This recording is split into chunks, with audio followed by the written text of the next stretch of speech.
Welcome, everybody. Happy Hello. Thursday night. I'll do a quick refresh on my other screen so I can see what's happening over here because it never fails. Somebody doesn't show up on my screen or something happens. Welcome to SheNanigans. How's everybody doing? Everybody so happy? Fabulous. Good, I've good. had a- How are you guys? I've had a fun week. Listeners are fabulous. Well, before we get into that, I always like to do this. I even know how to say it. When Carrie and I do the true crime stuff, I always go to the chat and recognize the folks in the chat because they're important. They help make the show flow. So Run for Justice, she's one of our mods. She is in the chat. There's Maxine and Bojangles. I always think of Bocephus when I see Bojangles, but I know Bojangles is also like a cat name or something. You have to explain that one to me. And then where else? I have to scroll up a little bit. I saw CB up in there. Cat Mom is in there. Biscotti Drinks is here. Texas Blue Bonnets. And I saw, who else did I see? Maxine, I think. Yeah, Maxine and Margaret, I think. Did I see Margaret? I thought Margaret was here. I saw Prairie Sage, but I don't think she was sticking around very long. Did I catch everybody that's in the chat right now? And if you want your name, if you want us to make you famous, just put something in the chat. We'll say your name. It'll be awesome. All righty. Welcome, everybody. We're so glad you guys are here. I'm Tara, and Amber's here. So I have to point you out because somebody keeps texting me, who is the blonde on the show? I know Carrie, but who's the other blonde? Amber. I can't remember her name. It's Amber. Amber is her name. Barbie also works.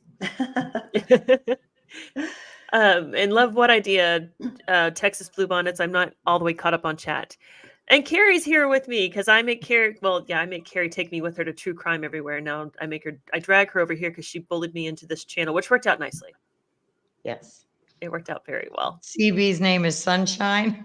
That's what he says. Okay, Mr. Bojangles is deep already. Y'all got your boots on because I just have my flip flops. It's gonna get gross.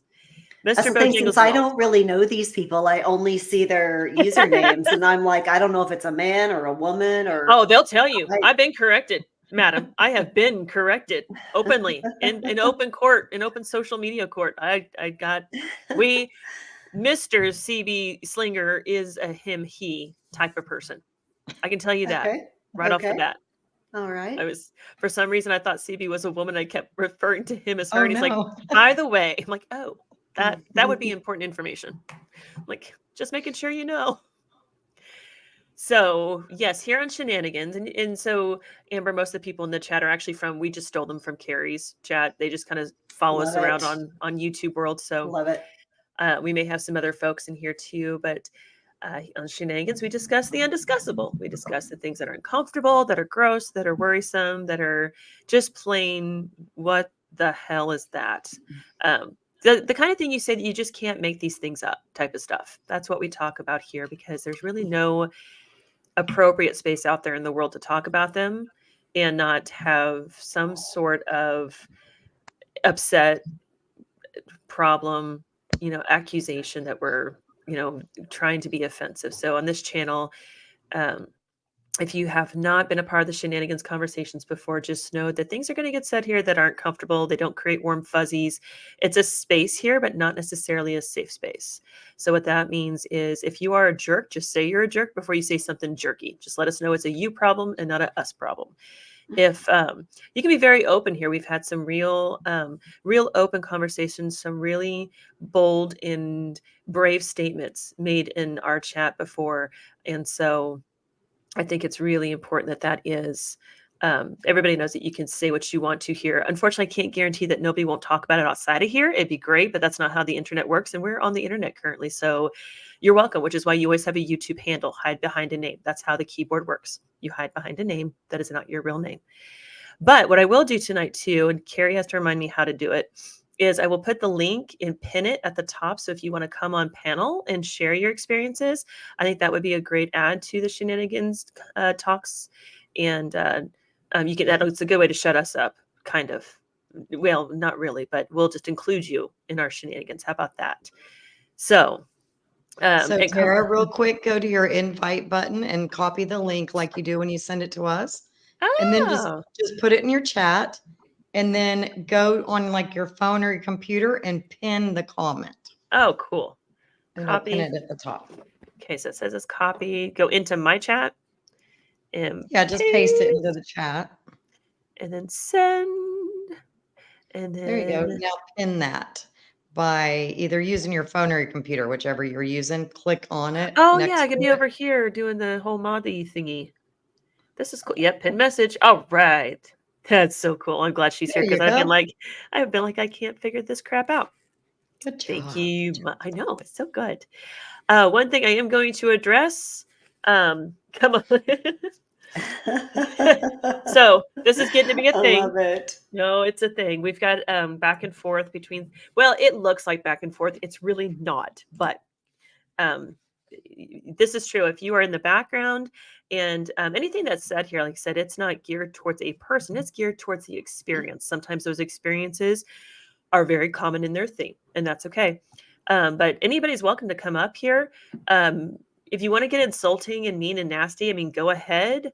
I caution you because I don't know what's going to, if you attack me, I don't know what's going to come out of Amber and Carrie's mouth. I have seen both fight for me. I know which one will draw the nails in the blood. I'm just saying. But you can come up here and be nasty on panel to a certain degree.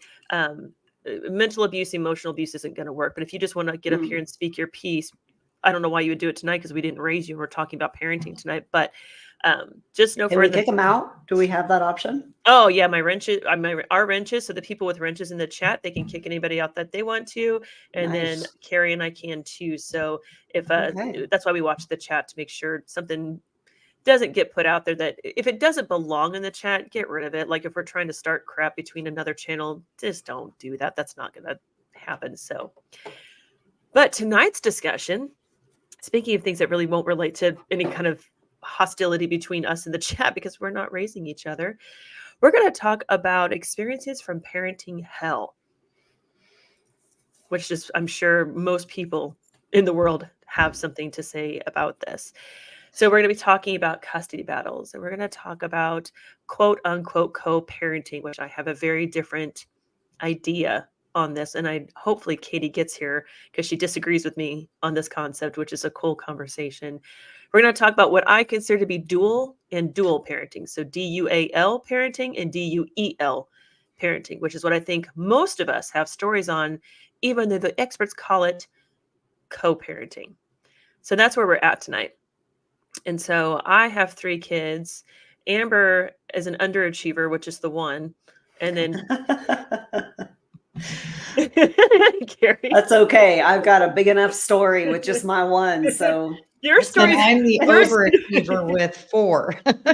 Well, see, Carrie, that's the Somebody thing. was busy. Somebody was busy. And then Katie also has 4. I can't freaking see. Or she won't. Okay, well, hey, can you hear me? Oh, yes, we can hear you. Sorry. I am in my closet. I'm not shitting. Are you coming out of the closet on this one? Are you coming out of the closet on this episode? Is that what's happening? You're coming out? No, Yay! well, maybe. I don't know. Excited. You're going to be my new girlfriend.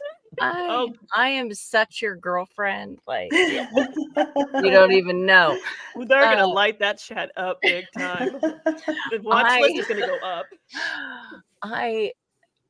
Oh, kids, God, I just was like, where do I go? Where do I go? Real quick till I get away from the noise and all of it.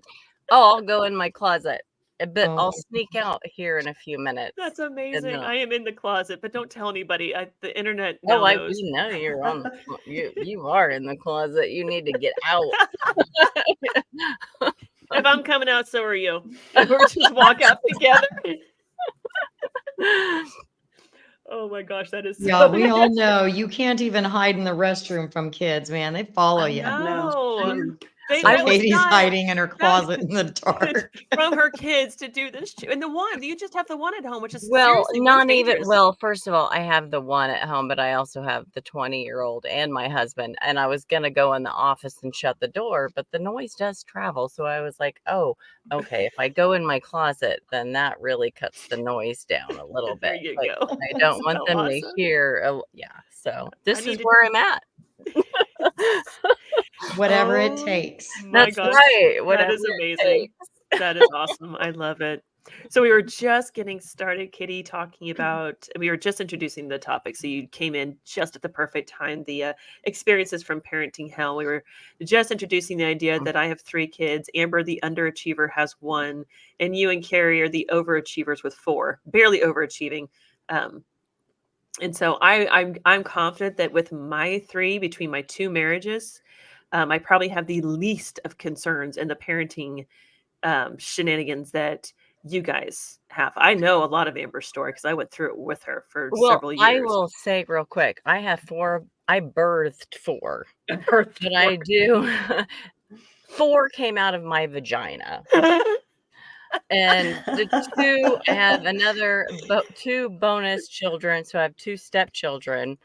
Aaron's, they're twins actually, and we just got done with the whole hurricane stuff because they are living in Cape Coral, Florida right now. So Oh, dang. all the weather stuff. Yeah, so I have 6 total, but 4 came out of my vagina. I thought you were going to say butthole that moment. I thought you were just. No, well, like they were all They are little shits though, right? they are all little shits. Yes. Oh my gosh. That's just real quick because Margaret the Younger says I don't have any. Thank God. So don't be sending any of yours my way. I'm the youngest of 7, even though I know I'm Mom's favorite. Spoken by a true baby of the family, Margaret, for reals. That's funny. Oh, CB Singer says it's a good story, Katie. Stick to it. Yeah, and I'll tell you that I grew up from a big, like my mom, rest in peace. There were 7 of them. She was the oldest. Oh, And wow. her family was Wow. Catholic. Her dad, like, there's 9 and 10 children amongst like the older generation. Like, there's a lot. So dissecting that family tree would be a nightmare. But Or unraveling it. yep, That could be it. for sure. So I know with my experience, again, it's very light, so it might be a good introductory. Again, I'm divorced twice. I had my 2 boys with my first ex-husband. Amber saw me go through that divorce. My second divorce, I just had the one. It's my daughter. And both were clean divorces. We did them ourselves. We did not hire attorneys. We just filled out the paperwork, paid the deal, whatever the filing fee was. In the state of Kansas, you have to wait 2 months before you can do any kind of additional paperwork, and that includes filing the final papers. And my first divorce took just over 2 months. It was just a matter of a weekend and timing. And then my second divorce took 3 months because the divorce would have, and Amber, you would have loved this. My second marriage was based off of a proposal at what was supposed to be my 30th and Amber's 33rd birthday party. There was another gal in there, it was her 35th. And that's where that man decided to propose to me. And then our divorce would be like 4 years later. And had I not moved it out 1 month, it would have been on my birthday, which was such ironic beauty. Nice. So we did push it out 1 month, which drove him crazy because he was ready to start dating again. In my divorces, the custody plan was very simple. As long as you are in the same town as I said me and my children, but clearly they were our children, whatever details. As long as you're living in the same city limits, the same school district, essentially 50-50, however the kids want to do it. By the legal standards, by the court, it was week on, week off. But we made sure it was 50-50. And then I said, but as soon as you move out of the city limits or even the school district, that's it. We are every other weekend. You won't be getting me to drive back and forth. There's just not going to be any of this. You're dipping into my budget, in my gas budget, by moving away and encouraging me to drive to wherever the hell you are to drop the kids off and then go pick. No, you move out. You're responsible for all the transportation. I'm not going to do it because that's not the original agreement. There was no child support for my first 2. That was by my choice, which is illegal in Kansas, but I got away with it. And then I do receive child support on my daughter because I couldn't convince the judge to waive that one for me. Both the fathers moved out of city limits, out of Derby completely. And they're not even near the school district. It's like, all right, that's it. Every other weekend. Instead of taking me to court, they just went with it. So I'm not evil and mean, but they weren't one to mess with it, which is fine. Never been. It's just one of those situations where they're just like, whatever. My first ex-husband was very much like, well, we're divorced, we're supposed to fight. And since I'm not, he went to an attorney one time, and the attorney's like, not only are you going to lose this battle, but you're going to pay her back child support. I'd keep your mouth shut. And then the second ex-husband, just not a fighter, he's conflict adverse. So whatever happens, happens. That was just it. See, her camera's not showing up on my end. What the hell? I can see her over here, but is she out of the closet? She climbed out of the closet. I am out. I'm out of the closet. That's awesome. All right, I'm on my way. So that's been my story. The only thing is that, again, the second ex-husband did offer to go to an attorney to fix the child support. His attorney told him, she underscored your child support. You're just going to end up paying more. So it's just one of those rare situations where everything that the guy would have done would have worked to my favor. So I essentially got everything I ever wanted. That was it. That is as bad as my story. During the divorce, the first one was very different, but it wasn't child related. It was him and I related. So it had nothing to do with the kids. So I got off easy, so to speak. But that is not what you three women had to go through. By all means, who wants to jump in on that one? Well, I'll just jump in real quick because some of this resonated with me. I have been divorced once. I don't mean to speak ill of him, but he's a dickhead. I'm sorry, what was that? What You did don't have she to say? whisper. A little louder. Louder for the ones in the back, for real. They can't hear you. He's a fucking douchebag. Yeah, anyway, yeah, he is. Sometimes I feel bad about saying that. I love But her. But sometimes I'm like, love her. nope, not today. I never Are feel you- bad. I know her ex, nor should she feel bad. Well, so first of all, when the divorce and the time of your divorce or whatever, like our divorce was final, and we were in a county where we actually had to go to the courthouse, get on the stand, be like, whatever, and it was the day of our 10th anniversary. Nice. So, Damn. yeah, it was a great day for me. I'm the one that wanted a divorce, but I didn't seek child support or spousal support or anything like it. Like, what's yours is yours, what's mine is mine. Yeah. Let's just try to get together and for the kids, and and so I had an attorney, but he was fine with using my attorney. And so I would, like, when I served him, I didn't serve him at work or anything, right? I told him that he was going to be served. I had the papers. It's a weird situation too, because we were separated for a period of time, trying to sell our house and with property, and we were the ones that were moving back and forth basically for 2 years. So when he would have the kids, he was at the house and I went somewhere. And then I came and I had the kids at our house, and then he left and went somewhere. That was the best situation for the kids, and I'm glad that we were able to do it. And I'm glad we finally were able to sell the place and move on. But the divorce, I had the attorney and he agreed with everything. And if he didn't agree, I would just go back to my attorney and we'd work it out. And it ended up pretty fine in the end, I have to say. But even if you get divorced and you think everything's okay, I mean, because my youngest was 5 at the time. So, I mean, it's going to be a difficult road. And it has been for sure. And it's still a sore spot for me, just because I think my ex will never get over the fact that I divorced him. And he's moved on, he's remarried, but I feel like this is not the path that he wanted. And I made it the path, and he will just hold it over my head till whenever he can let it go. So. How's he been with trying the kids back and forth?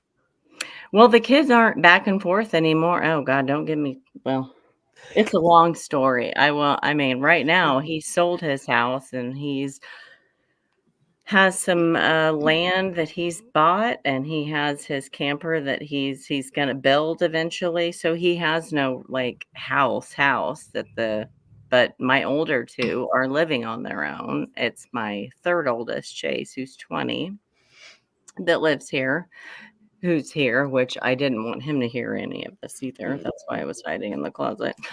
But I mean,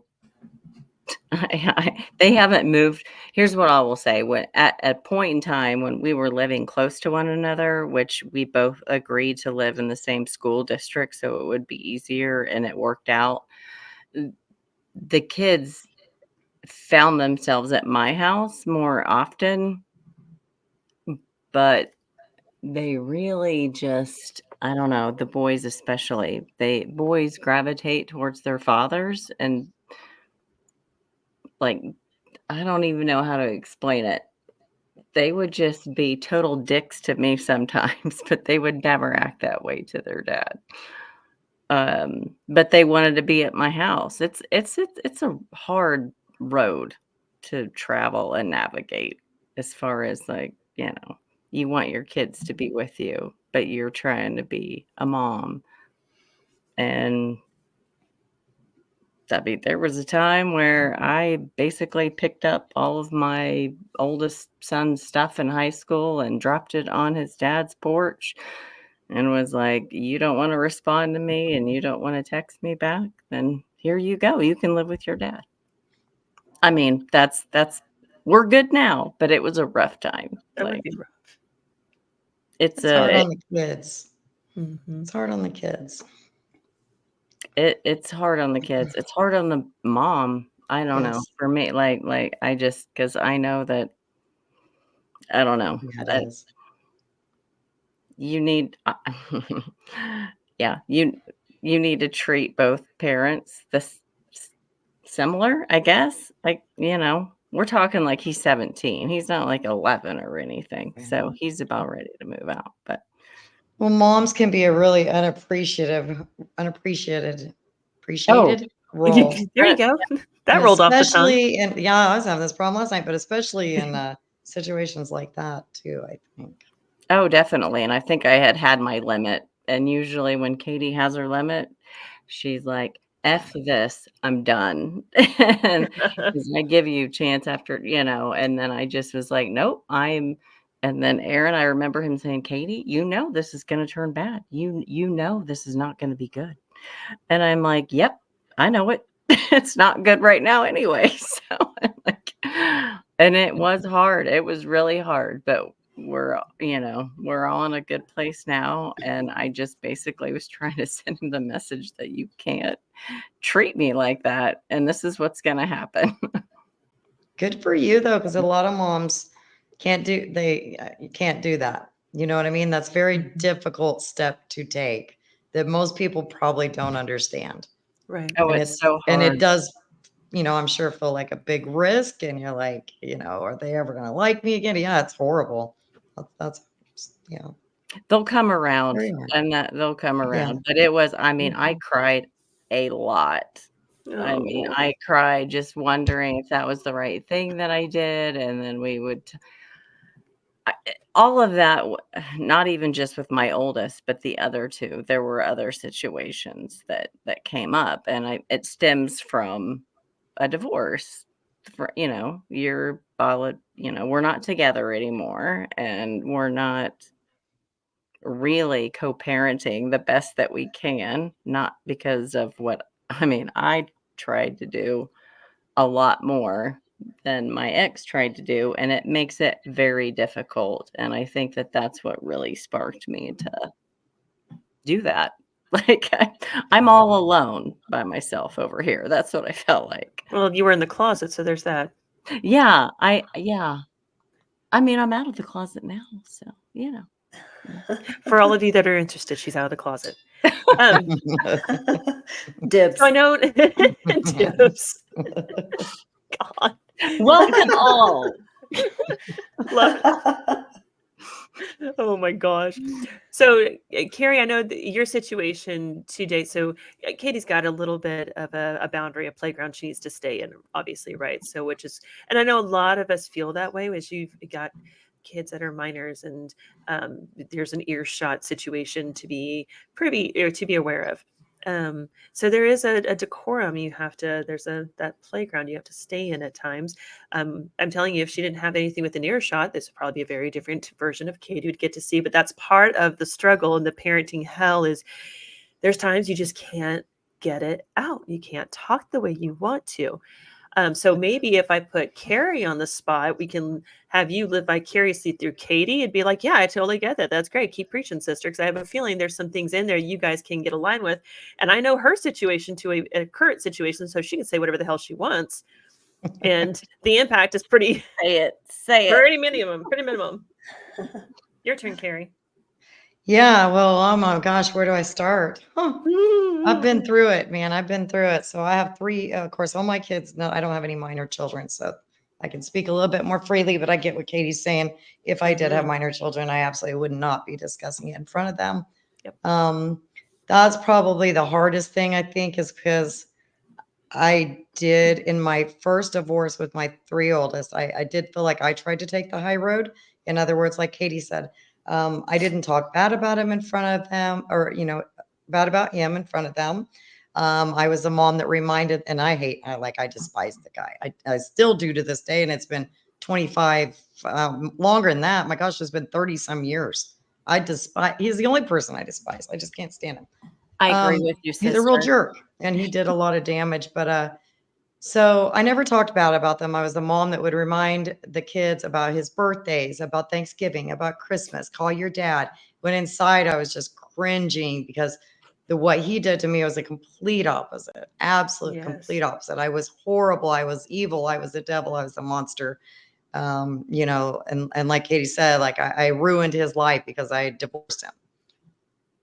Well, that's yeah, and he's never gotten over it, and we don't speak. Once my youngest turned 18, I could not wait for that day to come because I would never speak to the man again, and I have not spoken to him. Then I have a completely opposite situation with my youngest son, whose dad just passed, and most of you guys know that. I never asked for child support. We made a deal at the end of our divorce that if I ever needed anything, our son ever needed anything, all I had to do was ask. And he lived up to that all through, my son's years. He lived up to every last bit of it, thankfully. But he was a completely different person than the other guy. The other guy was just a battle nonstop. It was taken, at one point when my kids were just toddlers, he took them from me, ran off and took them to his parents' house 5 hours away. It wouldn't tell me where my kids were. So it was bad, like that bad. And these were, 2 and 3-year-old babies.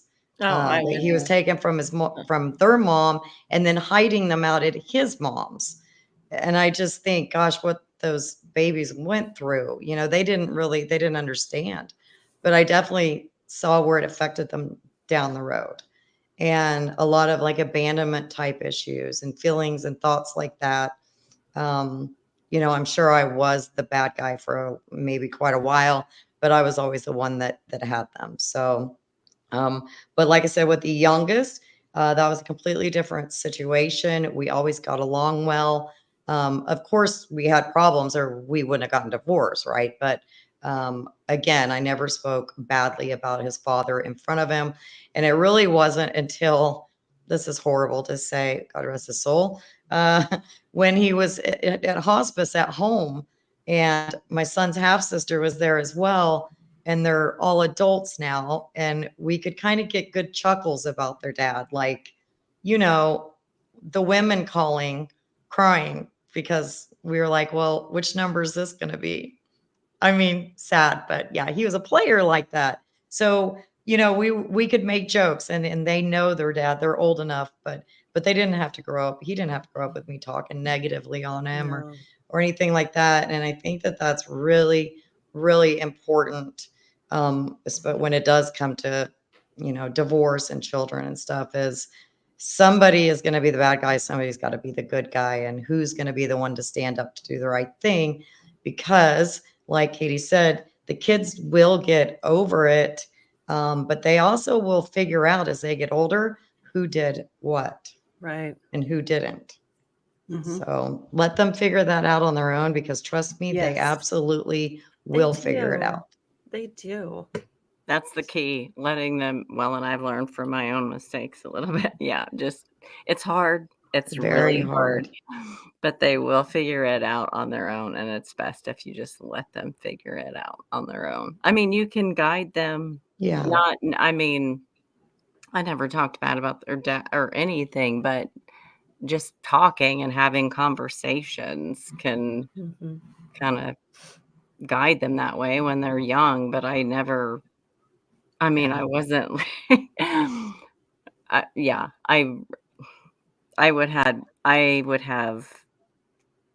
I would watch my words very closely, I guess, when Mhm. I would have conversations with Yeah, them. and as they get older, you can be a little bit more honest with them, I Yes, think, yes. to a point, but they still have to learn themselves.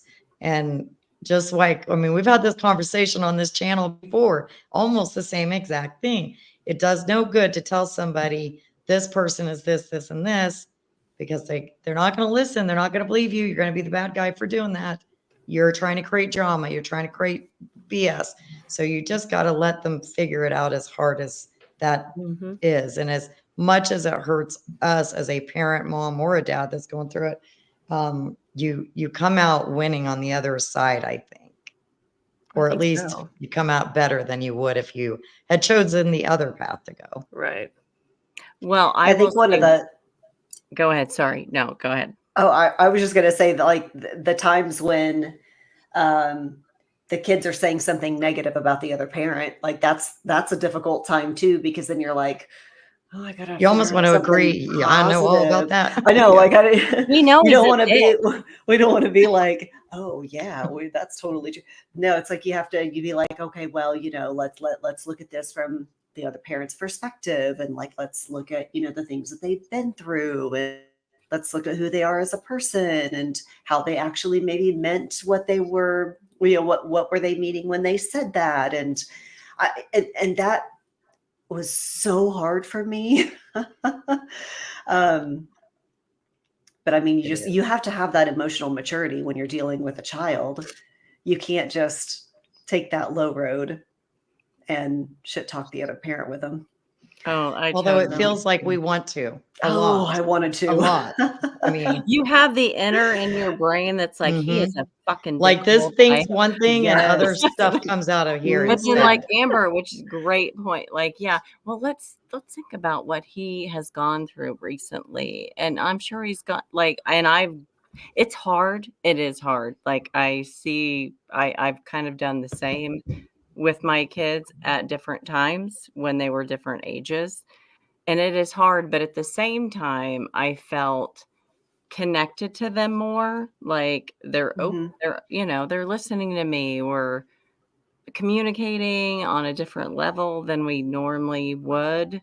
And I think that they get what I'm saying and they're truly listening.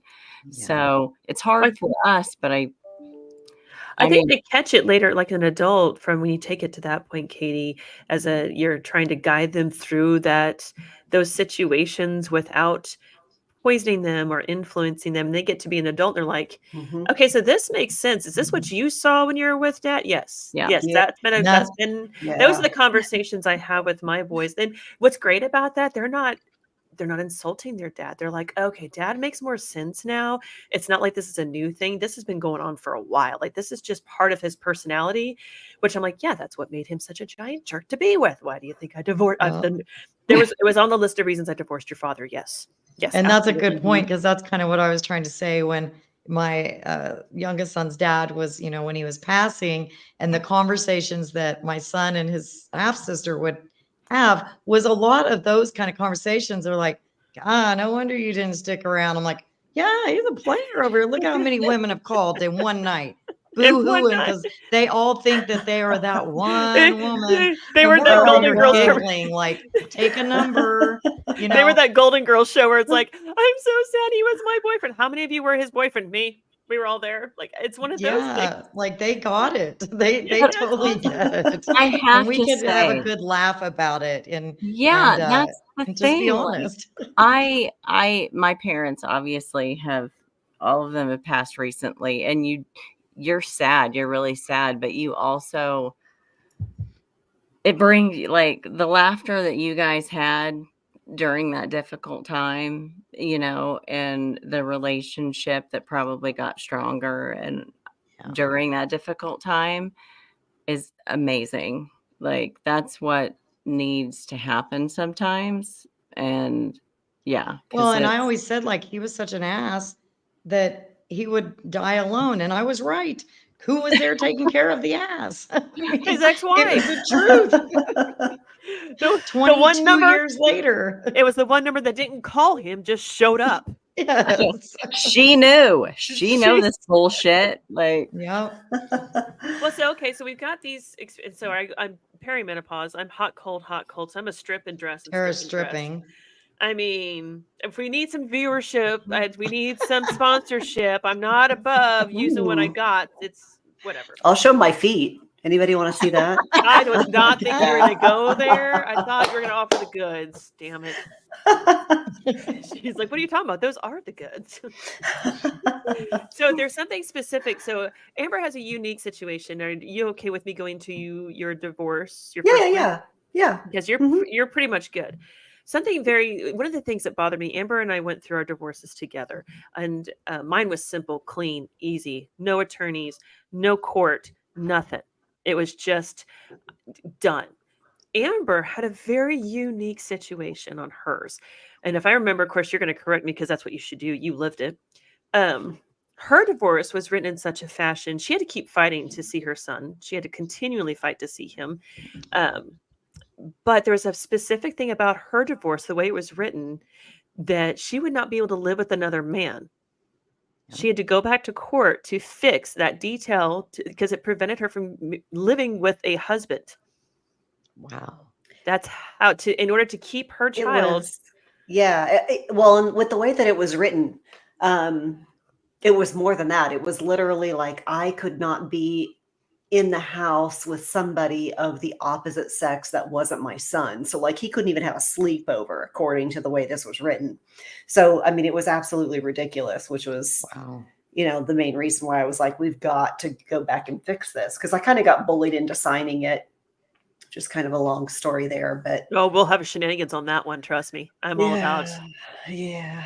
I want to talk about the J-Hos on a shenanigans. I do. It's definitely, I mean, a lot of the catalyst behind the negativity behind my first divorce was all religiously driven.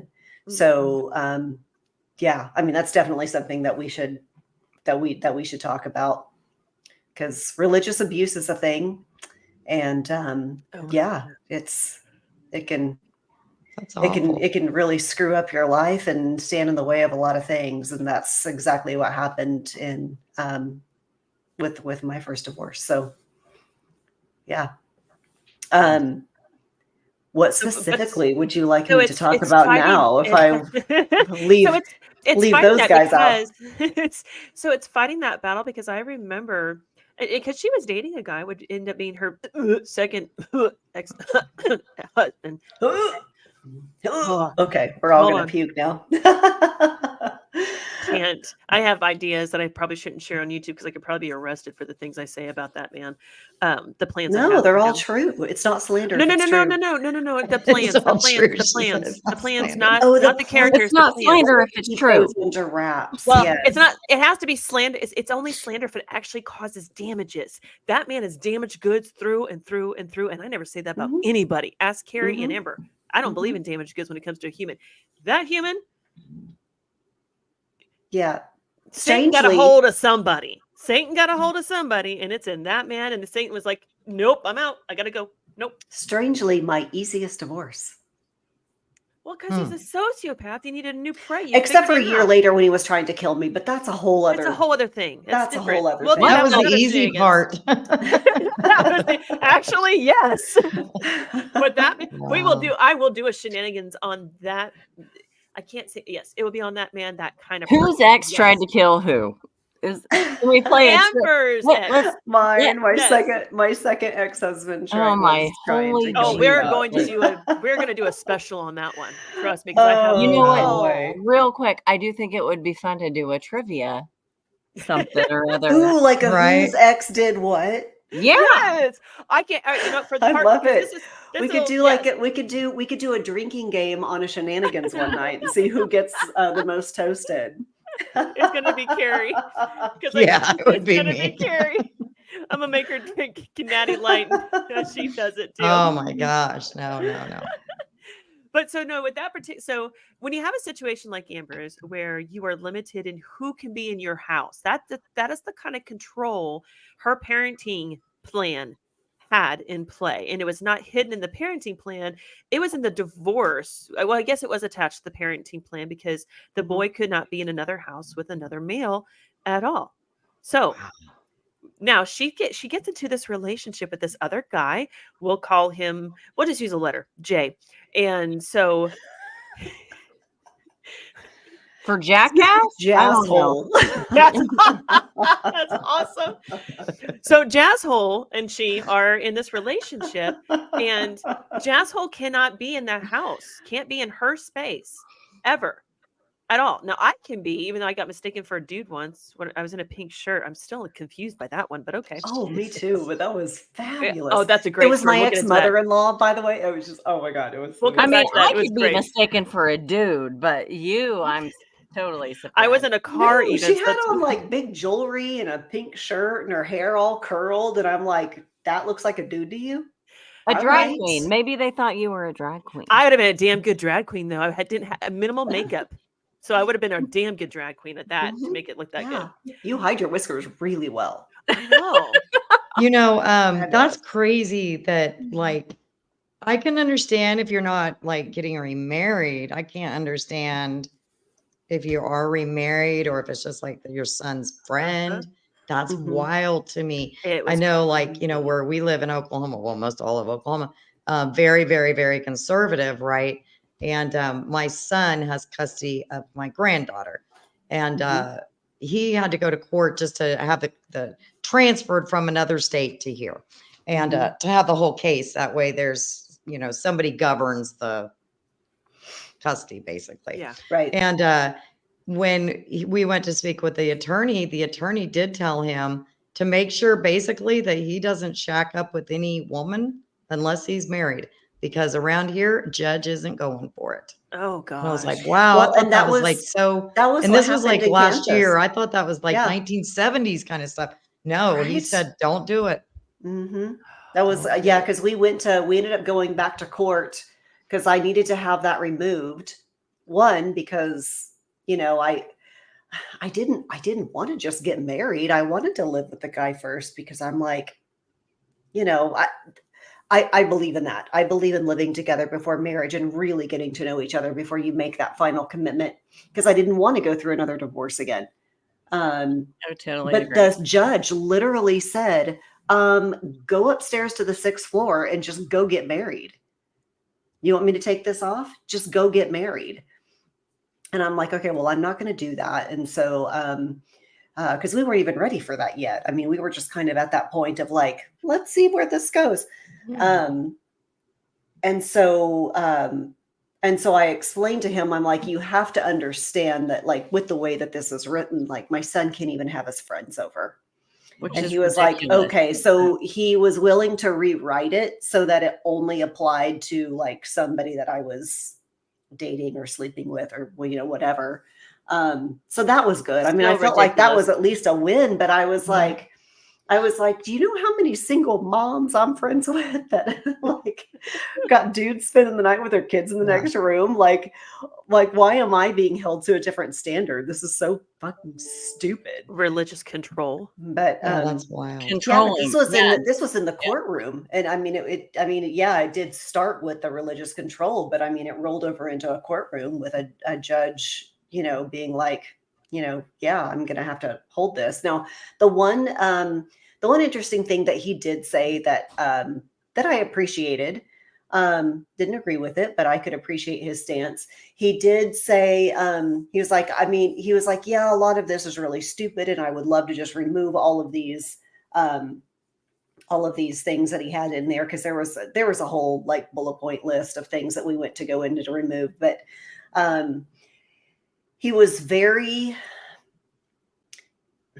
he did not want to remove that one completely, because getting to know my ex through that process, because even my ex's lawyer came to me and apologized for what I had to deal with, because he was like, this guy, man. And the judge was like, if I remove this, I feel like it's going to cause you more problems unless I just leave it in. He was like, I'll rewrite it so that way it doesn't apply to, every single human being out there. He was like, but I am really afraid that if I leave this in, that he is going to stalk you. He is going to try to figure out everything that you're doing at every moment of the day and cause you just continuous problems. He was like, so if you could agree to just, not spend the night with a guy that you're not married with, then, I'll take everything else off. And I was just like, okay, fine. I mean, what do you not do? happy about it, but it's I'm like, not happy about it, but I'm like, okay, well, I'm, you do what you can do. And so I ended up just kind of sneaking the guy in and out. But Which was okay. So because technically he lived there. So, he would just like, Correct. so, when my kid would wake up in the morning, he would, It didn't either. My kid would wake up in the morning, he would step out the front door and walk in. Hey, good morning. How's it going? He was eating breakfast. And so, he was never the wiser. But you should have seen the look on my face when she's like, do you know what I have to do now? I'm going to have to sneak jazz hole in and out. I'm like, how are you going to do that? She's like, well, I've already done it. We've got it figured out. We have it down to an art. I was like, all right, what do you do? She's like, well, he just shows up like he normally does any day, and he just stays through. And, my son goes to sleep, and, then, Jazz Hole and I go to sleep. And then in the morning, Jazz Hole gets up and he goes out the door, and then Rylan wakes up, and then, knock, knock, knock. Hey, it's me. I'm here. And my son thought no different of it. I'm like, yeah. And at the time we lived in holy crap. We lived in this gated, a gated community. It was also like loft apartments. And so he would just go down to the lobby or restaurant downstairs and go get coffee or whatever and hang out until I was like, okay, come on up. So, just with where we were living and the situation we were in, it worked out for us until we were able to get married. So, well, and even with all those things, and this kid, I know this kid, he's great. He kills me that our boys are not as close as what they freaking should be, because they're the exact same human being, just split down the middle. But and we'll get there. We'll get them back together. We'll get the band back together. But even through all of that, and you had to move away before he finished high school. You had to move away to keep your life going. You never let up. And he still found himself in your home, an hour and a half away from where he grew up. He found himself in your home, staying with you and being there. In the end, he was there. Yeah. That's the amazing thing. Of all the crap you went through with that other person, his father, and all the lies that his dad told him. And I mean, he ended up seeing through it all. I remember your son being judgmental because he had been programmed to be for a while. Like that's so wrong. And you can't do that. And it was really scary for a while. Like, what is this kid going to do if he doesn't break out of this hold? And he did, because he does not act like the same kid that I knew. No, at all. He is so much cooler. In fact, he stopped me in a store to say, "Hey, how are you?" and take a selfie with me. I'm like, "We're good. This is awesome. He's not the same little asshat he used to be. This is awesome. I appreciate that." Because this kid was an asshat. He and I would fight. He'd look at me like, "You shouldn't say bad words." I'm like, "The fuck, I can't. I can say whatever the hell I want. You're not supposed to do that. That is wrong." I'm like you didn't hear me say these things on a I daily know, but he would get on my basis. case, and he was my son's best friend. It was I didn't get a free pass because I was the best friend's mom. He still did. Oh God. I was like, "Dear Amber, I love you, but maybe go ahead and give him to his dad. It's fine. It's not a big deal." But he turned out great. He's an awesome kid. Yeah, He was fending. I saw him defending you on that thread as though he was going to rip out some hearts and rip out some throats and then tear. my kid. He was on it. It was awesome. But that's the thing. After everything you went through with his dad and all of those custody issues, especially specific challenges, that is a parenting hell challenge. To be able to come out on the other side like that is awesome. It's a wonderful. Yeah, definitely a success story there. Yeah, absolutely. Very much so. I don't know who Deflection Inspector. I don't know who you are. I like the name though. We're glad you're here. Deflection says they're new here. Katie must have dropped off on the private. Let me check private chat. I think she did. Parenting calls. Yeah, parenting calls. She says, "I'll have a question and need for feedback next parenting session." So yeah, because this is not the only one time we're going to do this. Let me go back to Deflection Inspector. I like that one. Hello, everyone. I'm new here. Great show. SheNanigans. I shall return. Yes, come back. Bring more with you. Bring some experiences. Maybe bring a drink. I don't know. Bring it all. Oh, my goodness. Carrie, you still working on that iced tea? Oh, yeah. I call SheNanigans. Is it a hard iced tea? You're right. No, that's all I Long drink Island. all day. It's an I drink Oklahoman iced tea. 2 Diet Pepsis and unsweet tea the rest of the day. Mm. Always. That's how I get my water. So is there a specific area, maybe not in your divorce, Carrie, I don't know, something that was unusual that in all of your wildest custody parenting plan shenanigans, is there anything that stands out as being specifically difficult that you didn't think it would be easy to overcome, or it would take forever to overcome? I mean, for me, yeah, when he took off with my toddlers and took them to his mom's house, I didn't know, that was a scary time. I was young. I was like 21 or so. I was really young. And I remember my mom took me to an attorney to see what I could do. And the attorney's like, "They're your kids. You go over there and you get them. If they give you a problem, you call the sheriff." And I was like, "Oh, it's that easy?" Is it But though? it was scary, and it was a fight Not for the the next. experience I've had. It was a fight for the next 16 years. Well, I did. I drove 4 hours. I showed up at that time my mother-in-law's front doorstep. Imagine that was a sight for her to see.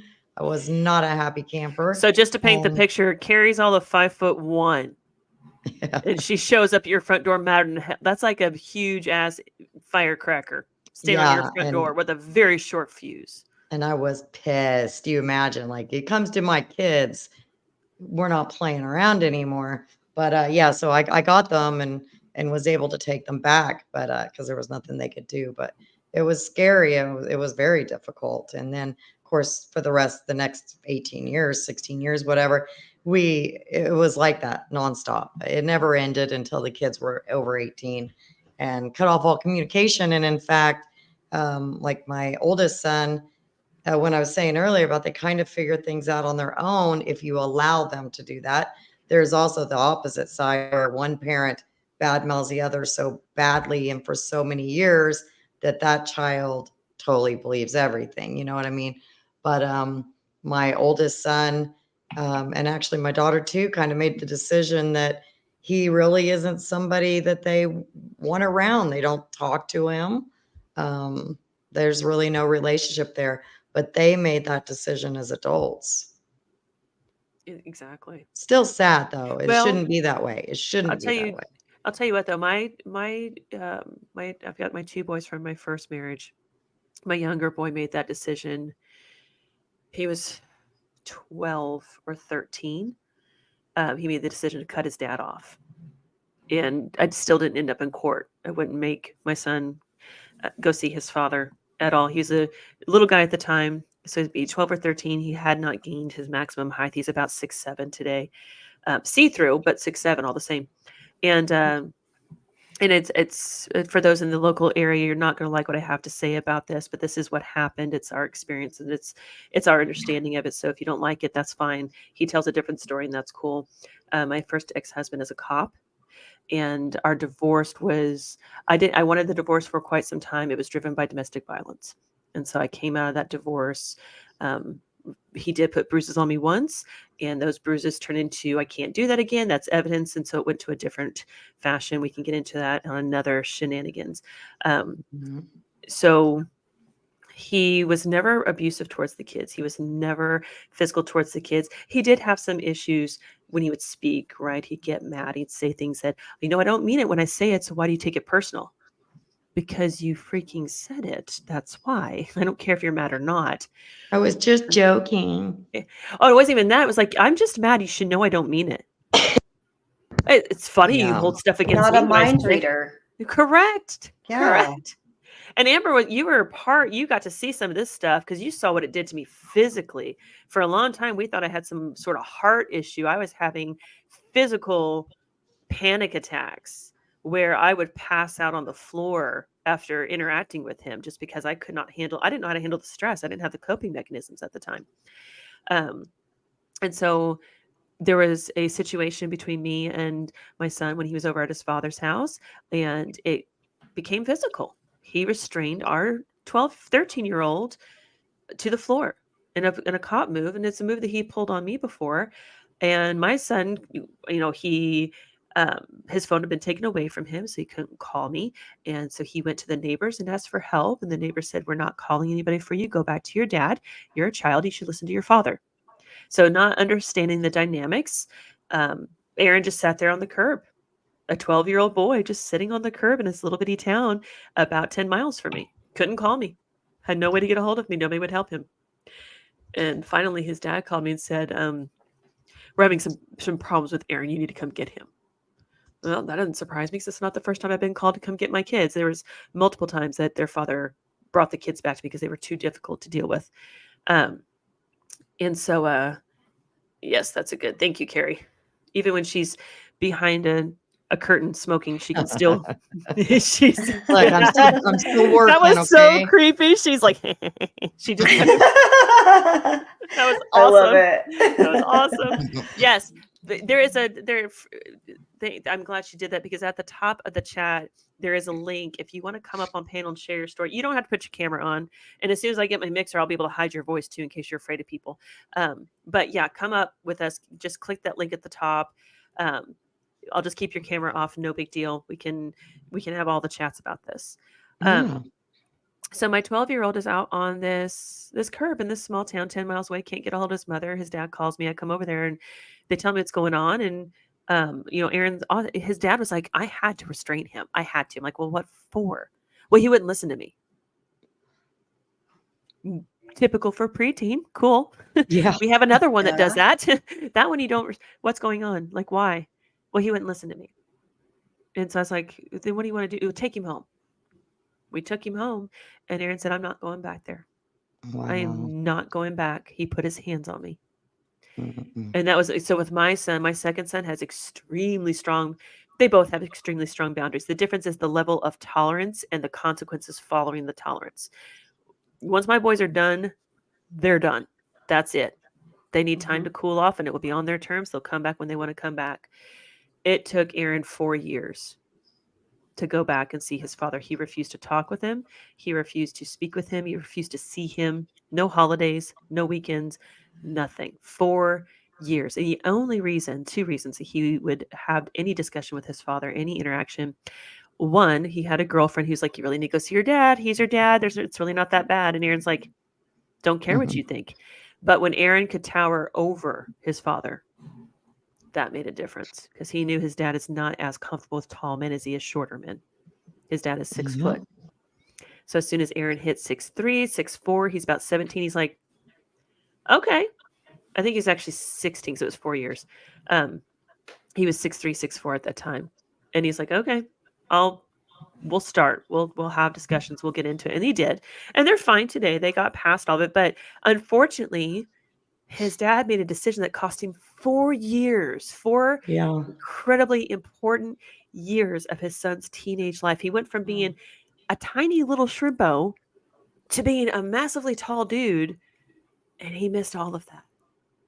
Yeah, I think For For about that something that could have often. just been a heart-to-heart conversation, and he had to lose his cool and destroy his relationship with his kid. Yes. That's And I he's think of that often with my oldest son when, and I was saying he doesn't speak with his father, and that's, his choice that he made. But, my son has a little girl now who's 5, and I think you are her biological blood grandfather, the only one she has, because she doesn't even have a grandfather on her mom's side. That's a whole nother situation. She doesn't really see her mom at all either. But I think, how could you not want to establish this relationship with your grandchild? It's wild to me. right. Yes. Like Why would I you? would, I would, I would bury every last hatchet if it came to my grandkids. Like, Well, but so I these would are suck it all up, man. right. I don't know. Yes, I would too, which is what I've done with my kids. I suck it up. You move on because I don't want them to cut me off. But we're talking about individuals too. And my ex-husband actually told me this. He hated me more than he loved his own kids. I literally heard those words come out Yeah. of his mouth. And Amber, that was back when the boys were little and we were going through all that crap. I hate you more than I love those boys. And it's like, good for you Yeah. for admitting to it, I guess. But oh wow, really? But Well, what does unfortunately, that that say about happens. you as a person? Yes, and it happens all too often. I mean, I see it in true crime all the time with custody cases and kids going missing and all that kind of stuff.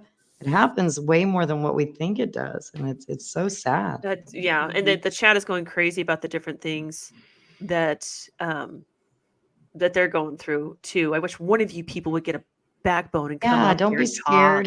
scared. Come on. We're And nice. once I We have a don't mixer, I can change your bite. voice. Amber does bite, but she likes to get to know you first. Yeah. Well, I'm and I telling see them it through a don't be. screen anyway, so it's I'm telling fine. them don't be scared to go on panel, and it took me. I mean, I'd sit there before my lives for 30 minutes having a panic attack, wanting to back out. So, Correct. but really, it's not that scary if you don't have to run it. You just come and talk, just Yes, chat just come up here like you're chatting with old friends. and even if you don't have the experience, add your input to the experiences that are coming out. That is totally cool. Now I'll tell you, there's some of the harder things, and then I'll talk about my daughter. And there's something. It's hard for me being a mom, and at some point in time we're going to have these conversations too. Being the mom of a girl has been interesting for me because my mother was not the mother that I think I needed. Whether she intentionally was that way or not. My sister's in the chat. She can verify or correct me. And she didn't have the mother that she needed and wanted either. At least in my opinion. Her opinion may be different. So it's been a trial with my daughter, but there's some things that just, regardless of the gender of the child, there's just certain things that are expected and should happen. There's been times when I got a phone call from my daughter's father, his current wife. He's been remarried for several years now, telling me that he was drunk driving with my daughter as a toddler on his way back from, this a 25 minute drive between places. And how do you handle that with grace and not try to take somebody out and get upset with them? Or when I got a call that, my daughter and her half sister couldn't wake up their father. They were out on a lake and they couldn't wake him up because he'd been drinking so heavy. Now, he claims that was not the case when I got to him, and I did shoo him out then because I thought that was so incredibly dangerous. And there was a bad storm coming in that night, so I'm glad I got the girls that night. But things like that, like things that make parenting so much more difficult, which is why, and I wish Katie hadn't jumped off. It's why I don't agree with the whole quote unquote co-parenting between two parents that are not in the same house. To me, co-parenting means you're in the same house, you're heading the same direction with the same folks on board. At least you're trying to. You may have different ways at which path you should take, but ultimately you both operate that ship, that plane, that car together. Dual parenting, DUAL or DUEL. Dual means same. You're going. It's It's happening at the same time. Maybe parallel parenting is a better term for that. Separate lines trying to go the same direction. There may be some weaving in and out, but ultimately 2 separate lines. That's 2 separate homes. Or what most of us have gone through, DUEL, which is fighting parenting. You guys are not getting along. You're not agreeing to the parenting. So to me, co-parenting is what one household, the people in the same household do. Like what Amber and Eric did with their kids, the kids that were at the house. You guys co-parented, whether they were joint children or a blended family, it's still co-parenting. You had to come to terms somewhere along the way. Or what we've all done, either try to get along or just try to bite our tongue. And so that's why I wanted to bring up that, because I do not like the term co-parenting for divorced parents or parents that don't live together, whatever their commitment is to one another. That it drives me up the wall, because it's not co. You're not working. Co means together. You're working together. I've seen a few parents that do it. My brother did truly co-parent with his ex-wife. They did holidays together. They did birthdays together. Families involved. The only thing was we're not marriage material, but we are parenting material. So they did do that really, really well. But I couldn't convince my ex to do that.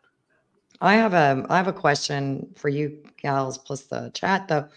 What are your thoughts on, especially when you have kids that are still at home and they go to mom's one week, dad's next, or all, different weekends, whatever it might be, and different rules at different homes?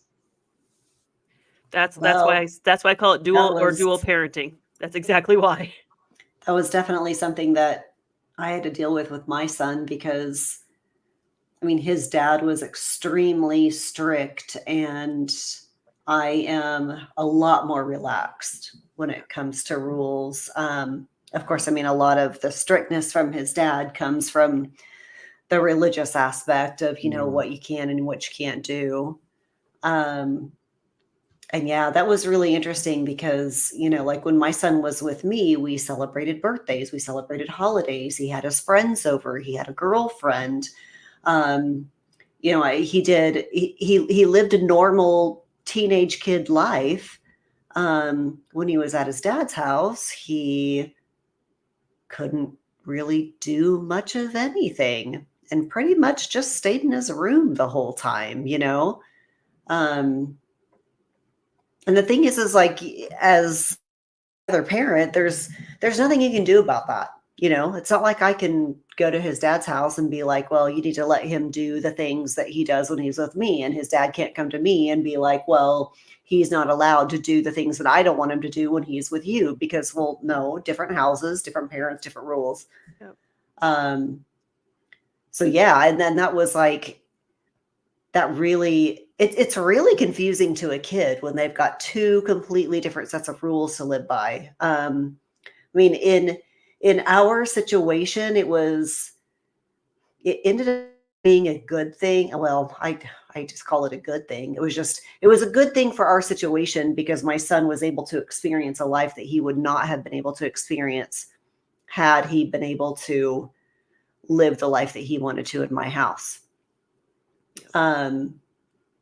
But still, it caused him a lot of anxiety about going to his dad's house. It caused him a lot of anxiety about like, oh, if my dad found out that I did that, I would get in so much trouble. Like, why are you getting in trouble at your dad's house for something that you did at my house under my rules? Like, that makes no sense to me, but that was how it was with his dad. So, yeah, that poor kid.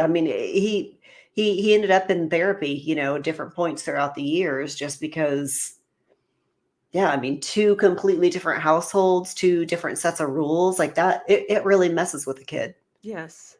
Yeah. Well, I think it can. I think it depends. For me, that's why I called it dual versus dual parenting. So when my first ex-husband would not allow for clothes to transfer back and forth, toys to transfer back and forth. Whatever's at my house, that's mine.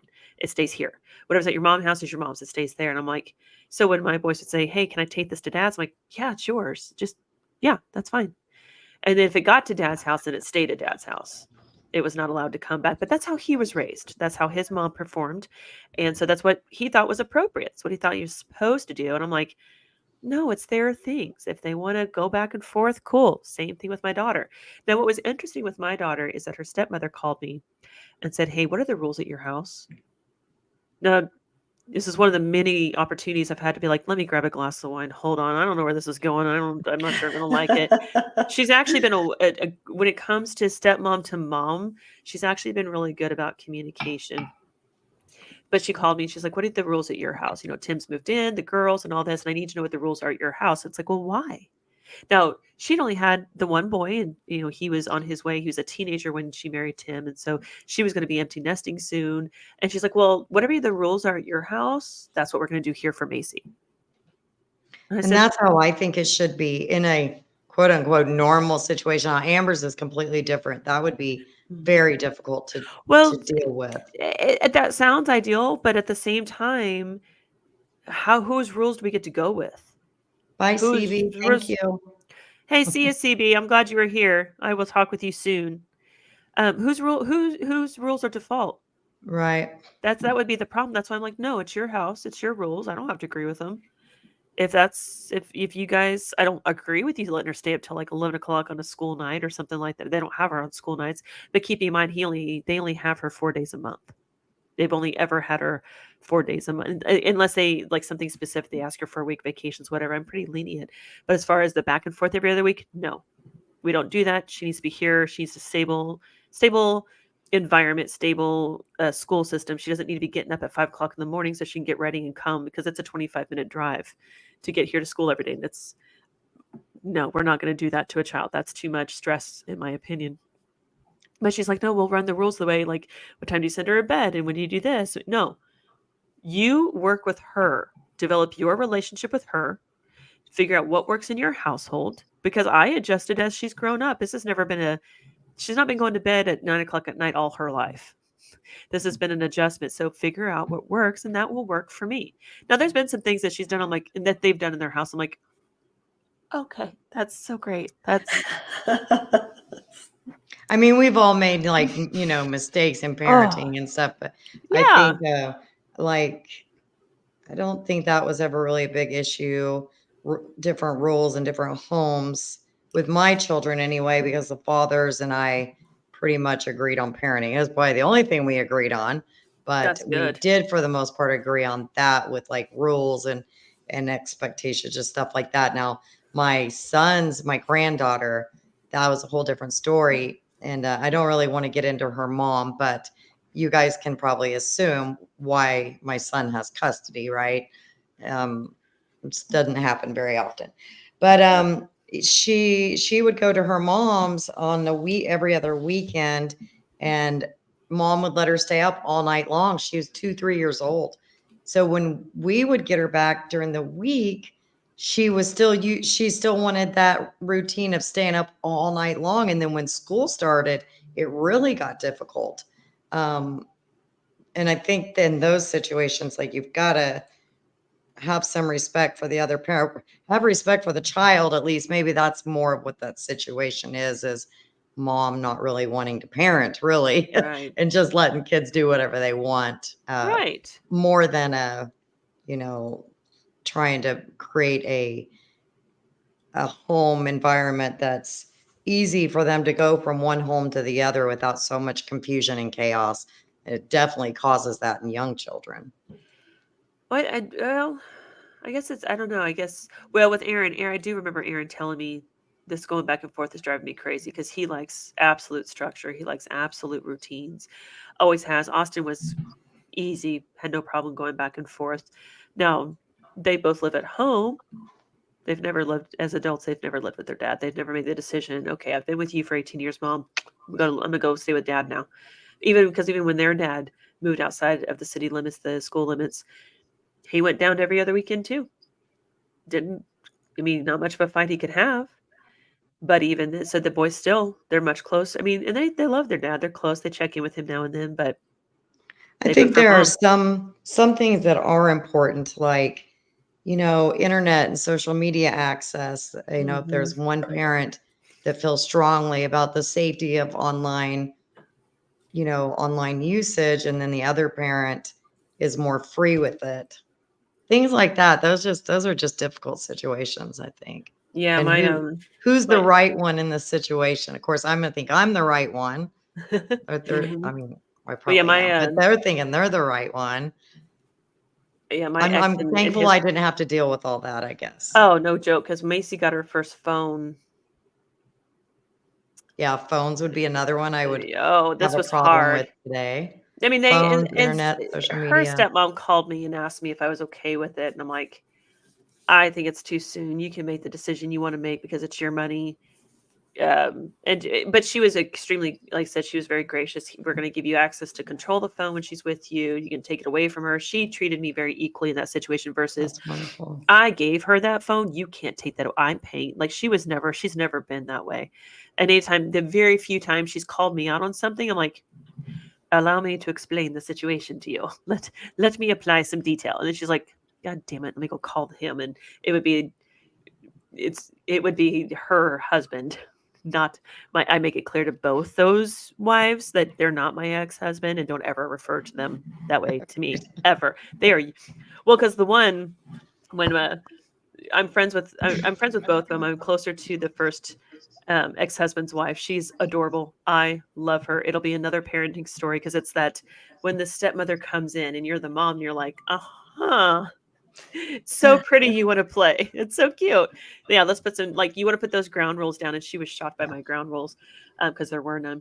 But she'll call me up. There's one time she called me up. She's like, do you know what your ex-husband did? I'm like, oh, no, ma'am. No. That would be your husband. She's like, not today. Today he's your ex-husband. I'm like, no. And she tells me whatever she's annoyed with, like, it's not bad. It's not, they are much better mix than what he and I ever. I would have paid for that wedding if I could have. Like, it's like, I'm like, get married again so I can pay for that. Can you renew your vows? I'll fit the bill. I adore this woman. So when she does that, it's one of those like, nobody else gets this but you. I'm like, why do you think I divorced him? Hello. Actually, I was such an asshole in that divorce. I actually didn't divorce him. I made him divorce me to get it through his head that I wanted the divorce. I asked that. I made him file the original paperwork. We had it already figured out, so we filled it out together. Then I made him file it, and I made him go back and file the second set just to get it through his head. Like, no, for reals, I'm done, and this is the only way we can do it. You have to file it. Why do I have to? Because. Now, my husband and I, we've been married like, I don't know how long.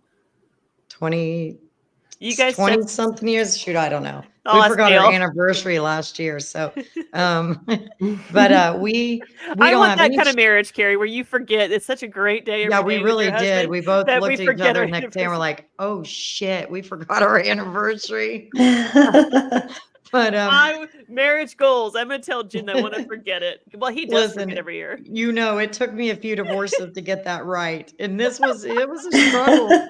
So, and that kind of leads me into it because we don't have children together. We raised a blended family. So he had a daughter and I raised her from the time she was 10 years old on, and he raised my kids. So my oldest was 11, I believe, at the time that we met. And my youngest was not even 2.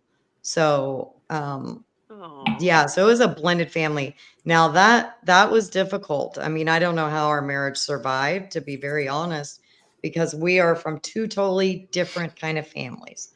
Mine is very much conservative, very strict. And my father's British military, like I've said before, you can imagine. I was raised in a strict household. My husband, on the other hand, had a mom that was his buddy, his party friend, things like that. So raising the children, I was the strict mom while he was the easygoing, let them do whatever they wanted. And it caused a lot of problems because I was always the bad guy. I always had to be the bad guy. Now you're in true crime. Go figure. Yeah. Thankfully, he's come around. He sees things my way now, and we get along wonderfully. No, he sees it my way. But it took him a long time to see it the right way, which was my way. I am going to wait until you have me on speakerphone in the next few days and be like, hey, Dale, hey, is it true? Right. Do you just see it her way? He'll tell you, yes, it is. Do you need to lean over to do that? Because he's considerably taller than you. So do you have back problems? Because I feel like, sir, maybe that you do. Oh my Yep. gosh, that's hilarious. He'll agree. He'll agree with me. I need send me his number so I can text and be like, tell me the truth. You can be honest on here. She'll never see these messages. I mean, I'm gonna screenshot them and send them over and be like, look, you hear he said this. This is what he said. I worked so hard to train that guy, not joking. I'm not joking. He was a lot of work. It was a lot of work. Now I'm like, there's no way I would ever get a divorce again, man. I put too much time and effort into this thing. I'm not about to do that See? shit again. I didn't have to train this one. This one came trained, but he had not been married before, nor does he have Yeah, kids. So mine we don't hadn't have either. those. We don't have those dynamics there. So the training is minimal, but it's a different kind of training, right? This isn't a whole you can't do that. It's like, all right, cool. I'll hold on to Mhm. that. That'll be great when I need that later on. No, not holding grudges, but I'm learning. And I'll like we will have to have a conversation because he's made some comments. He's like, I'm so great. I did XYZ thing, not realizing that XYZ thing meant XYZ bad thing. To like, you can't. So and he'll say something like, really? Because I feel like maybe you were a little bit of a naughty boy when he's like, why would you think that? Because I can think. Then what? That's why I Listen, think. you know how well I have mine trained. I told you I what know. mine did. What mine did for dinner last night, by golly. Oh my God. We will do I don't that. We know. will- What did he do for dinner? Oh, now you're gonna have to I'm tell almost us. embarrassed to say it. You brought it up. I got to know now. I was Oh, gonna leave it man. alone, but I know. But now it's you open Pandora's box. You might as well let the Yeah. name out. Okay. So he's just really, really good. He's really, really good to me. That's what I'll put it. But yesterday I put out some sausage. I said, I'll make some sausage and fried potatoes and onions for dinner, although I really did not want that. And he's like, well, I'm going to go, to the store. For us to go to the store, we have to drive 35 minutes away. He's like, I'm going to go to the store. I'm going to get some meats. And I was like, okay, cool. Because I really didn't want that sausage and nasty fried potatoes and onions. So he comes back with all these great steaks and seafood and all that. And later on, I said, so what's for dinner? And he said, sausage and potatoes. And I went, what? What? And he's like, I said, I didn't want that. And then I realized how horrible I sounded, like a little toddler stomping my feet over dinner time. And he says, I'll make you something else. And I was like, no, you don't need to make me anything else. I just won't eat the fried potatoes and sausage. It wasn't like 10 minutes later, he comes in with the steak and shrimp for me. I was like, oh, man. That's so sweet. I wonder if he's ever going to offer me sausage and fried potatoes again, though. I love sausage and fried potatoes. I'll eat it. I mean, yeah, invite me down an hour away. I could be there before it gets cold. Hell yeah. I'll It do was so sweet of him. It was sweet of him. He really didn't have to do that, but I was being He's like a little awesome. toddler about it. I so. mean, well, given your height, I can see why that would be easy for you. Yeah, it's not hard to stomp my feet.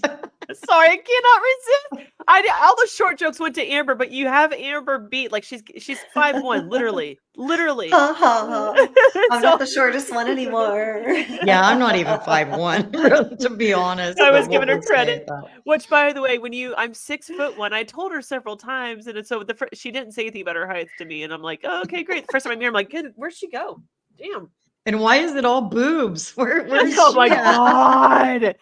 There should be warning labels. Like I don't Oh, stare goodness. off. I'm like, she's really a Dolly Parton, isn't she? That's what's happening here. Like she's got some close relationship to Dolly Parton. I see it. It's fine. No big deal. Oh my goodness. Oh my gosh, we will Too do a live on funny. that on those kind of things because both of y'all have that in common. But she got you beat.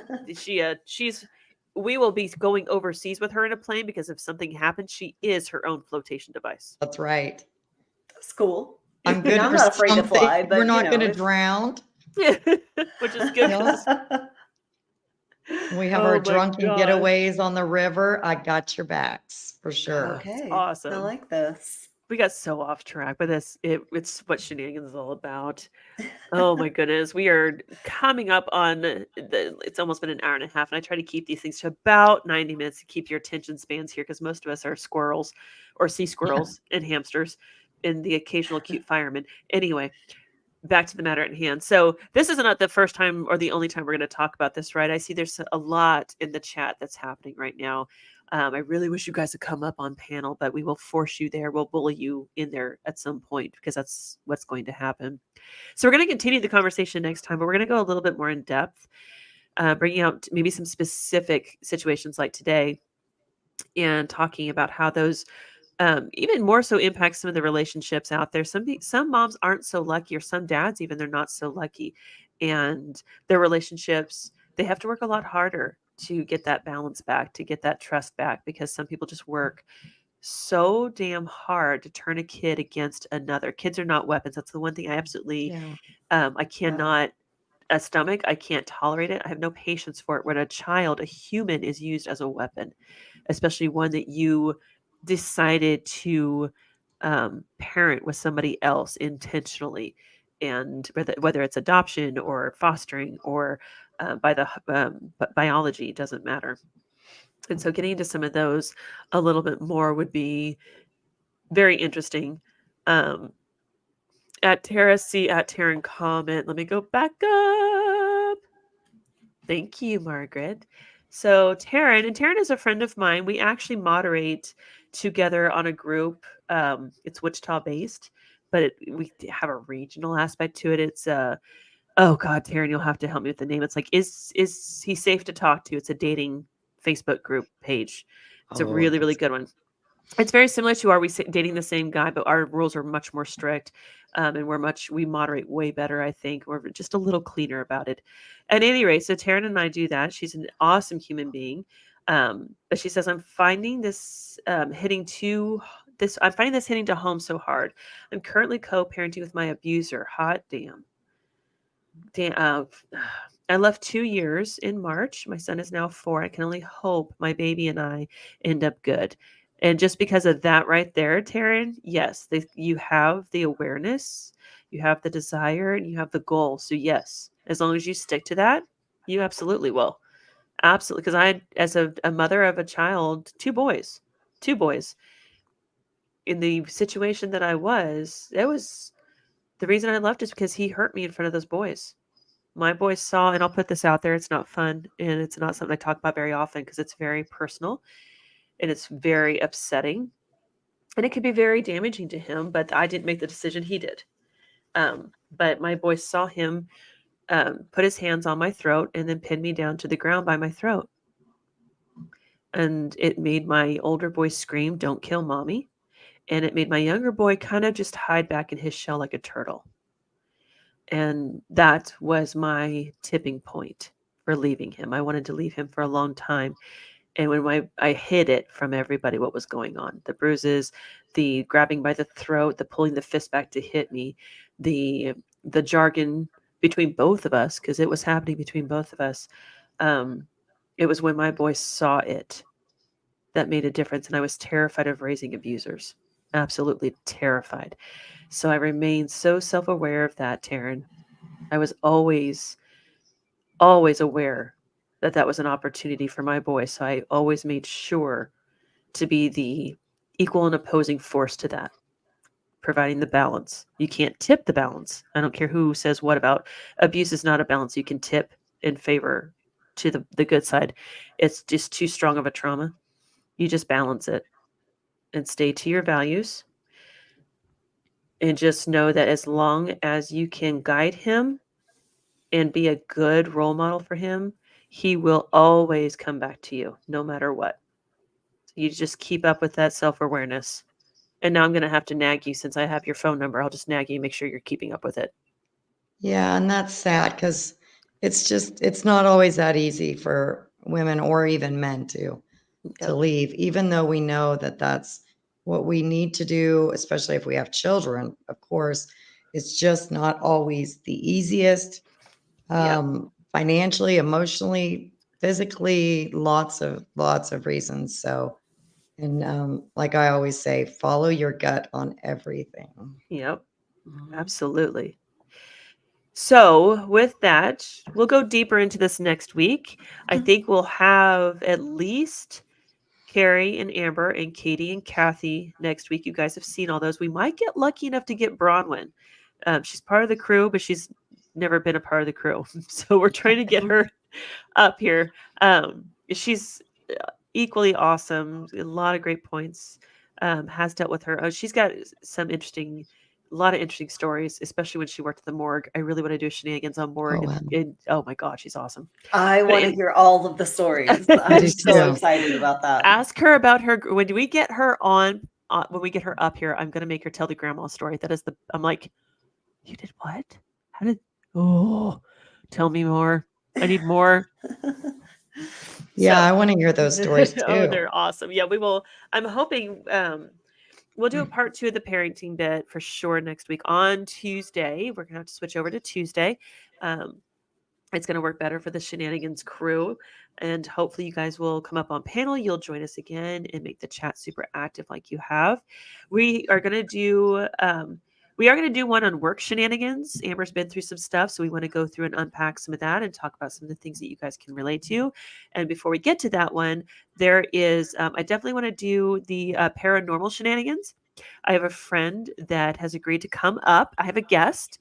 We have a Shenanigans guest. We have a guest. So this gal that I've invited up, and it won't be next week, but probably the week after. It'll be interesting because I'll be in Canada, but we'll still make it work. The gal that is going to be a guest when we talk about paranormal shenanigans is a medium. She's a medium. I love it. Her daughter daughter is a medium. I've interviewed both of them for articles I did in our local paper because I do write for our local paper. And there is the mother has a son who has a daughter, so it's her granddaughter, which is is also a medium. And they're trying to help her hone those skills. So it's unlike other things I've seen from other mediums. Whether you're a believer or not does not matter. It's still a really entertaining conversation to have, and she can talk to you about her experiences because that's what it's about, right? We don't have to believe anything. She's just going to tell us her truth. So that should be interesting. And then we will also do we'll see if we can get Bronwyn nailed down. So we'll do a paranormal one, then we'll do a morgue one for Halloween because I think that would be so fun.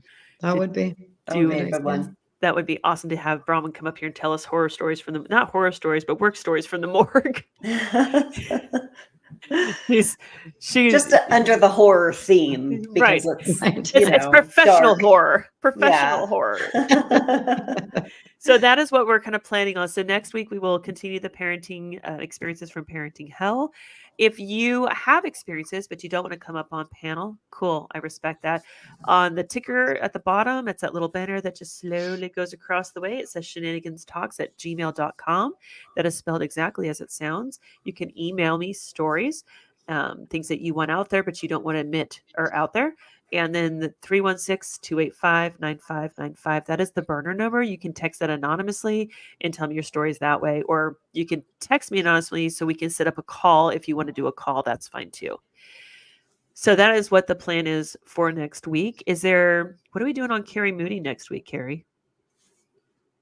Do we know? I don't know. Oh, okay. Well, I put her on the spot and that didn't turn out the way I thought it would, but that's okay. I think we're going to do a new case. So I put out a thing on my members only community tab. Oh, yeah. And I asked for any cases that people would like to see us cover that haven't gotten much attention or it's a new one or what have you. And I got a little bit of feedback. So that's awesome. probably what we're going to do is something new. That would be awesome. Unless something happens before then.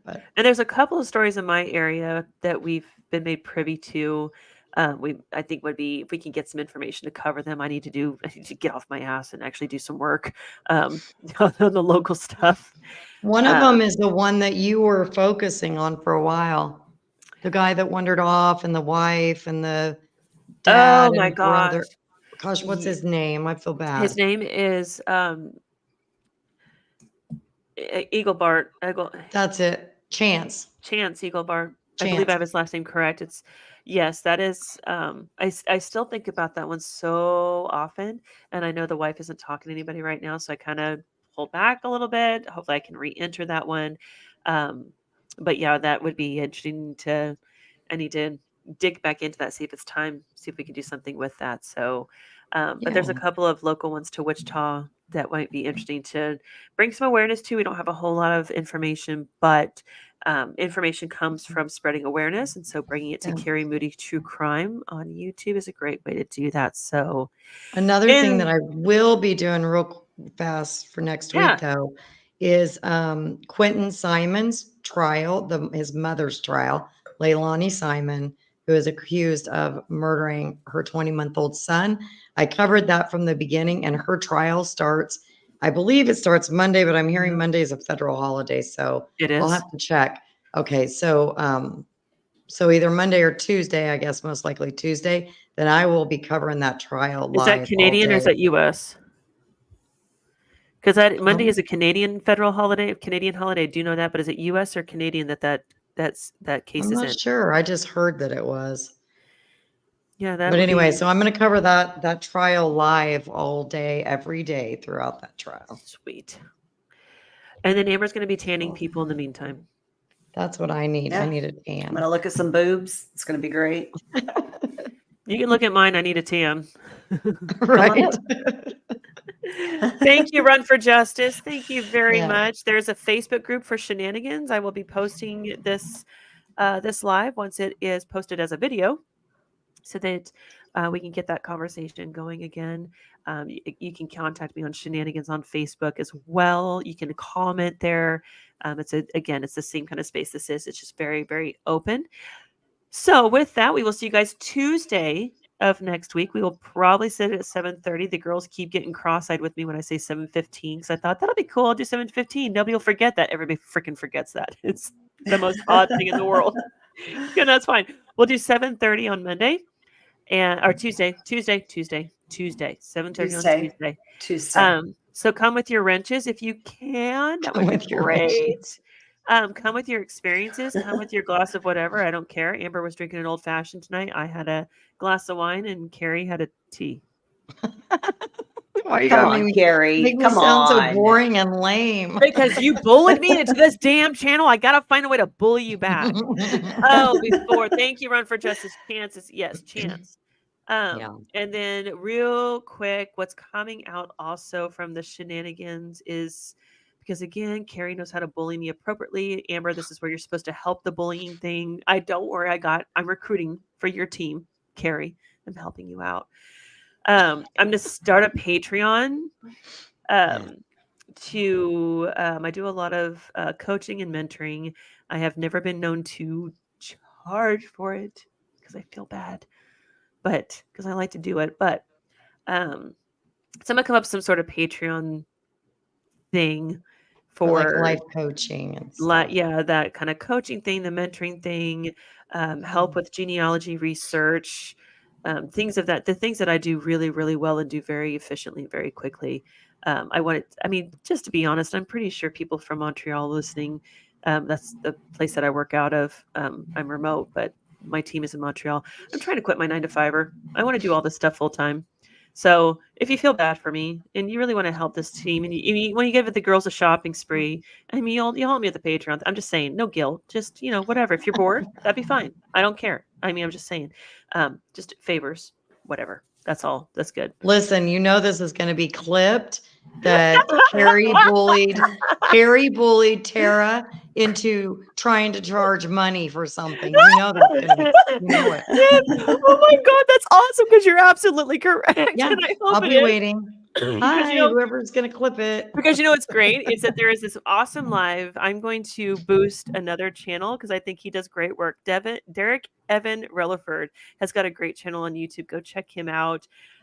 He's very much focused on his own community. He's got a live coming up on Sunday. He's actually going to talk about what is appropriate and not appropriate for YouTube, what the actual legalities of YouTube are. So if you're interested in starting a channel or understanding how channels work, he and Norman the freeze zone. Free zone, or freeze zone. It sounds like the same thing, and now I don't know which it is. But Norm, they've been known to show up in the chat. Derek's a friend of mine. Go check that out if you have any questions about how YouTube works and why some things are there and some things are not. That's what they're gonna talk about on Sunday. I'm super stoked to see that. Yeah, because now I need to know why. There's a little bit more to it than what a lot of people think. So thank you, Bianca. Good. Yes, it should be. Yes, it's in the free zone with Norm. Thank you. This is why I love the chat. They correct us very quickly. It works out so well. And Patreon for Wine Margaret. Oh my God. That's right.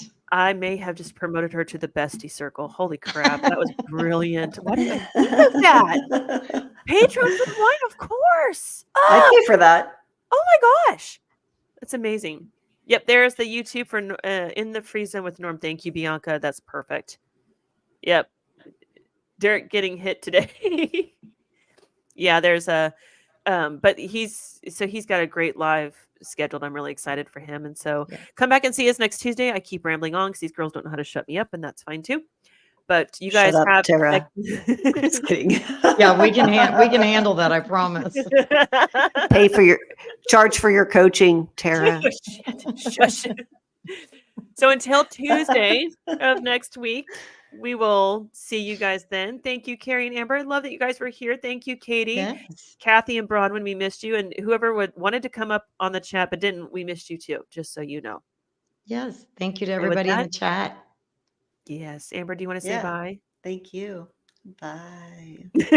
Bye, guys. See you guys. She Have a does good it so one. sweet. I'll see you guys